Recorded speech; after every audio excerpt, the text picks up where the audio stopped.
Ahli yang berhormat, jadual jadi sebahagian daripada rang undang-undang. Sila Menteri Kewangan.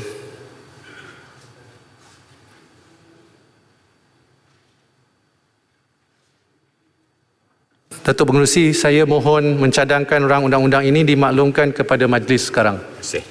Yang berhormat, masalahnya ialah bahawa rang undang-undang ini dimaklumkan kepada majlis sekarang. Ahli yang bersetuju kata bersetuju. Yang tidak bersetuju kata tidak. Lebih suara bersetuju, majlis bersidang semula sebagai majlis mesyuarat.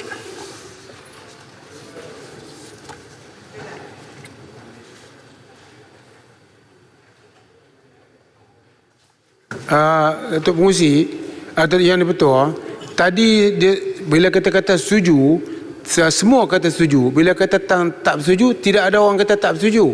Tapi yang di-Pertua kata lebih suara bersetuju. Lebih suara bersetuju 100% menyokong. Kena sebut macam tu. Apa, saya ada dengar tadi. Ada dengar? Dengar kami kata tidak ada. Okey, tidak ada.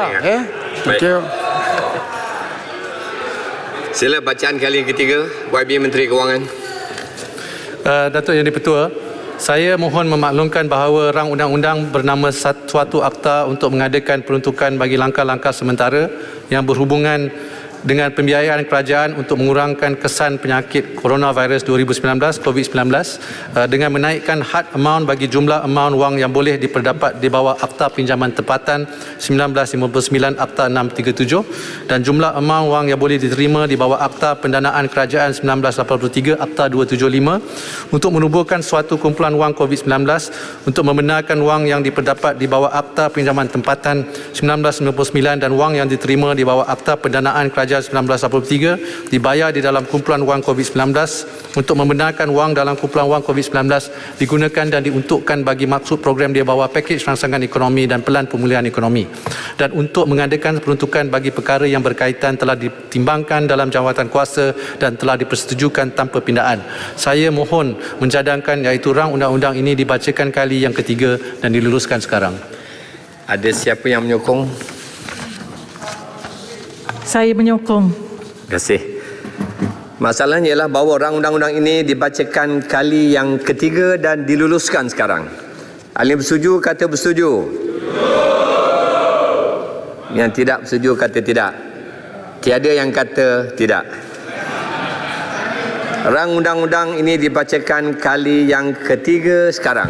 Setiausaha. Rang undang-undang bernama suatu akta untuk mengadakan peruntukan bagi langkah-langkah sementara yang berhubungan dengan pembiayaan kerajaan untuk mengurangkan kesan penyakit coronavirus 2019 COVID-19 dengan menaikkan had amount bagi jumlah amount wang yang boleh diperdapat di bawah Akta Pinjaman Tempatan 1959 Akta 637 dan jumlah amount wang yang boleh diterima di bawah Akta Pendanaan Kerajaan 1983 Akta 275 untuk menubuhkan suatu kumpulan wang COVID-19 untuk membenarkan wang yang diperdapat di bawah Akta Pinjaman Tempatan 1959 dan wang yang diterima di bawah Akta Pendanaan Kerajaan 1983 dibayar ke dalam kumpulan wang COVID-19 untuk membenarkan wang dalam kumpulan wang COVID-19 digunakan dan diuntukkan bagi maksud program di bawah pakej rangsangan ekonomi dan pelan pemulihan ekonomi dan untuk mengadakan peruntukan bagi perkara yang berkaitan.